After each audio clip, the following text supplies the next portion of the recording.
ফুলকপি বাঁধাকপি ছাড়ো, বলো এই কপিটা কার কার খেতে ভালো লাগে? কচি কচি ওলকপি গো, এটাকে ভাপ দিয়ে ফেলে নিয়েছি, একদম নিরামিষ তরকারি করব। তার জন্য আমি দেখো আদা, টমেটো আর লঙ্কা বেটে নিয়েছি, আর হলুদ গুঁড়ো নিয়েছি, জিরে ধরে নিয়েছি এটাকে, আর একটু গোলমরিচ গুঁড়ো নিয়েছি। এটাকে আমি একটু ভিজিয়ে রেখে দেবো। হ্যাঁ, খুব ভালো লাগে। তার মধ্যে আমি কী দেবো দেখো, বেগুনটাকে ভেজে একটু তুলে রেখে দেবো।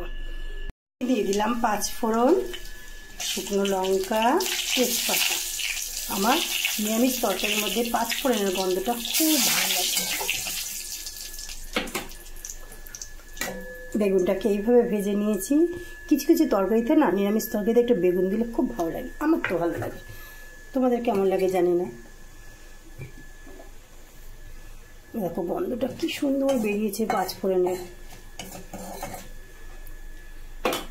এইবারে আমি আলুগুলো দিয়ে দেবো।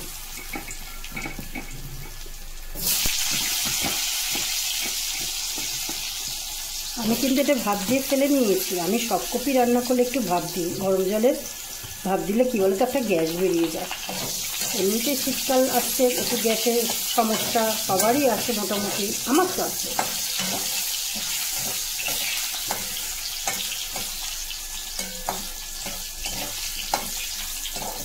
এত ভালো লাগে নিরামিষের দিনে এই তরকারিটা করে খেয়ে দেখবে, খুব ভালো লাগে।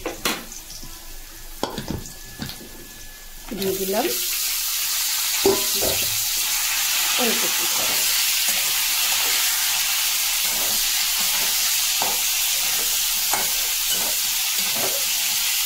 এবার নুন দিয়ে কষা হবে। এই যে মশলাটাকে দিয়ে দিলাম।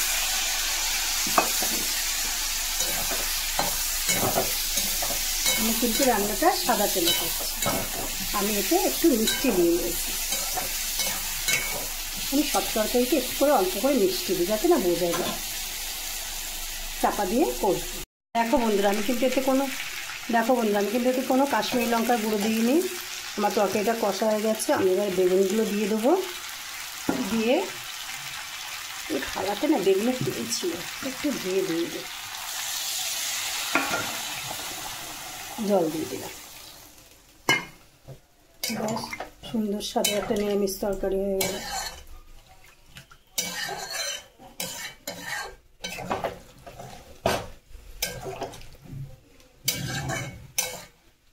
এবার আমি আরেক বাটি জল দিয়ে ঢাকা দিয়ে দেবো। দেখো বন্ধুরা, আমার কি সুন্দর ওলকপি তরকারিটা মাখো মাখো হয়ে গেছে। শেষ পাতে যেমন চাটনি ছাড়া ভালো লাগে না গরমকালে, আর শীতকালে ধনেপাতা ছাড়া তরকারি ভালো লাগে না, তাই দিয়ে দিলাম। এবার আমি চাপা দিয়ে রেখে দেব। 12 মাস ধনেপাতা পাওয়া যায়, কিন্তু শীতের মতন টেস্ট লাগে না। ব্যাস, চাপা দিয়ে দিলে গ্যাসটা বন্ধ করে থাক। দেখো আমার তরকারিটা কত সুন্দর হয়ে গেছে। আমি কিন্তু কোনো কাশ্মীরি লঙ্কা গুঁড়ো দিইনি, জাস্ট রিফাইন তেলের তরকারি করলাম। এরকমভাবে করে খেয়ে দেখো, খুব ভালো লাগবে নিরামিষ তরকারি। আজকের মতন বাই বন্ধুরা।